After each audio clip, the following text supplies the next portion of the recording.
Hello everyone. In this short guide, I'll show you how to edit a PDF file directly in Microsoft Word using the Insert Object option. At the top of the ribbon, click on the Insert tab to open all insert-related options.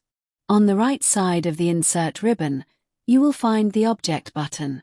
In the Object button, click on the arrow and select Text from File.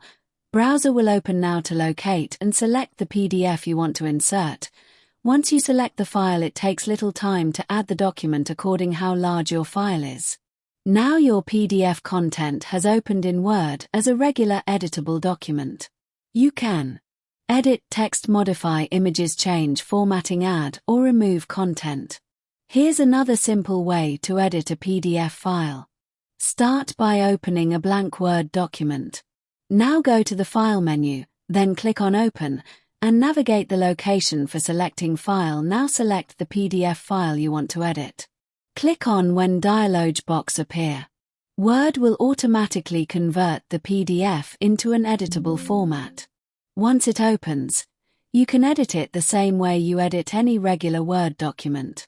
When you're done, you can save it either as a Word file or export it back to PDF.